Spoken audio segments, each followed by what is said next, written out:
Hey everyone, welcome to today's video, and in this video we'll be discussing about some of the most mysterious instruments in the finance industries, which are hedge funds and HFTs. Well, both of these industries kind of overlap each other, but there are some major differences that we'll be talking about both of them today. So you might have seen news like Jane Street, which is the US trading giant. So this is an HFT that has recently caused trouble in India with the profiting more than $4.5 billion in the last few years. And this Archegos, which is a hedge fund, and this was a multi-billion-dollar hedge fund that failed because of the riskier position that it has taken in the markets, and because it was not able to cover those leverage.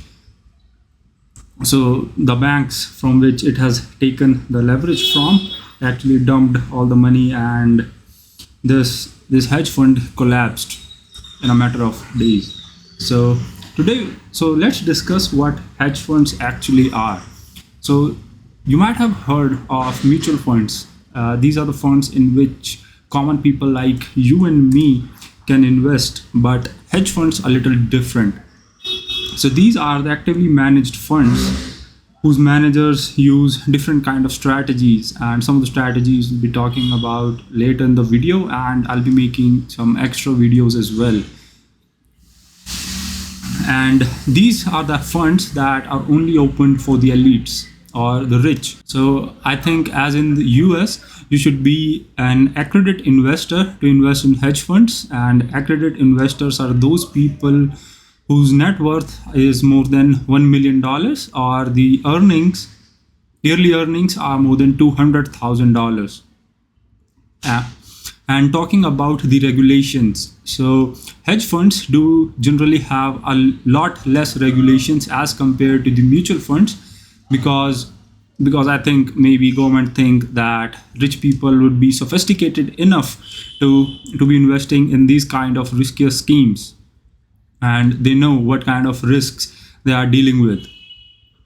Also, if we are talking about the liquid cash availability, so in case of mutual funds, there are certain regulations. They are restricted to take some of the riskier positions, some strategies, and they are forced to have liquid cash available so that at the time of crash, when people are selling, they could provide them liquidity. But on the other hand, hedge funds like Bridgewater Associates, Renaissance Technologies, so these are the few examples of hedge funds. These people can restrict investors to take out money for certain period of time because of certain factors. And one of the main factors for that is the investment strategies that these hedge funds take. So their primarily goal is to make as much return as possible for their investors.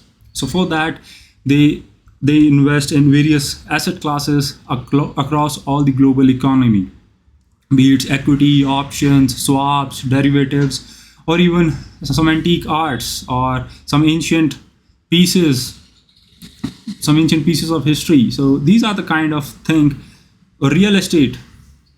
So these are the few examples in which these people invest so that they could make asymmetrical returns. And if we are talking about the lock-in period that I talked recently, if you are talking about these antique pieces or the real estate, so these you cannot liquidate at a very short period of time. You need to take a long term when we are talking about trading this kind of pieces. So some of the risky strategies that the hedge funds takes would be related to the leverage and the short selling. So leverage is borrowing money and then investing in the strategies. And of course, you can make a lot of money if your bet goes correct, and if not, you can lose a lot of money. Also, if you are talking about short selling, so short selling is simply borrowing the securities and selling them. So basically you are benefiting when the stock prices are going down. So in theory, if we see that the prices are, let's say, at 100 and it can go at 0, so the most that you can make from short selling is 100, and how much you can lose, that is theoretically infinite. So the stock prices can go from zero to infinite anything.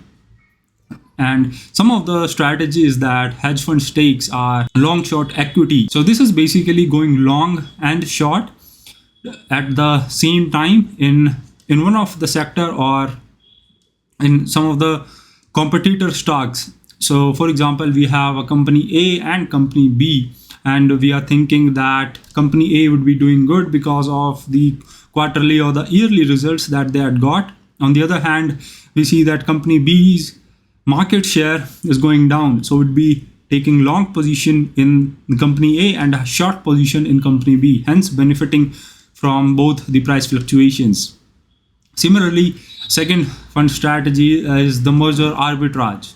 So consider this: a company A is planning to buy company B, and the company B's stock price is trading at 100, but company A has offered a price to buy company B at a price of 200. So if this deal happens, there will be 100% stock rise for the company B. Hence the hedge funds take a lot of positions in the company B and benefiting from that merger.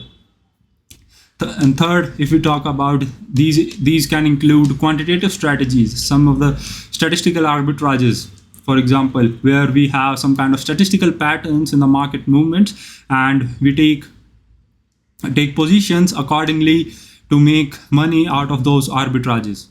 So some of the quant hedge funds include Millennium and Renaissance Technologies. So mostly these are the funds that are mostly quant driven, and these are mostly mathematically focused.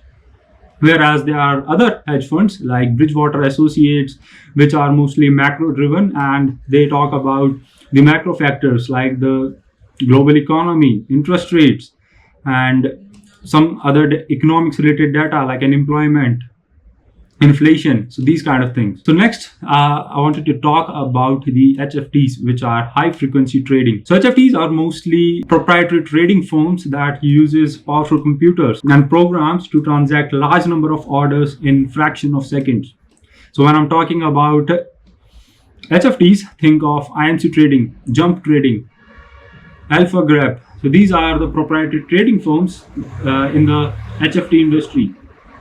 And when I'm talking about the overlap of HFTs and hedge funds, so think of Citadel. So Citadel is I think in both of the spaces. It has businesses that only focuses on HFTs, high frequency trading algorithms, and some long short equity and macro trading, these kind of businesses. So HFT is mainly focused on technology, how fast they can execute their trading strategy and make money out of that. So for example, if just to have a quite easy example of some HFT strategies, that could be if we are talking about two exchanges, NSE and BSE. So if we are talking about some company share that are listed on both of the exchanges, and let's say I have the price at NSE be 100 rupees and on BSE it is 100.5.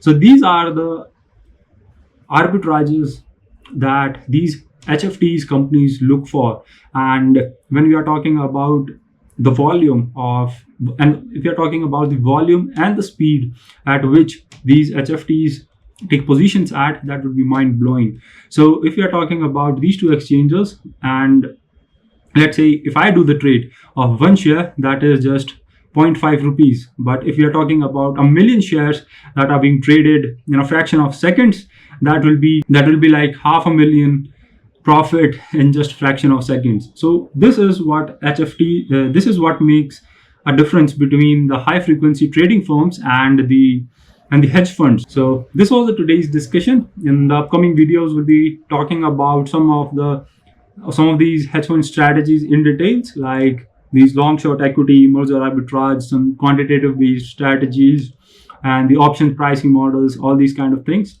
So that's it for today. See you in the next one.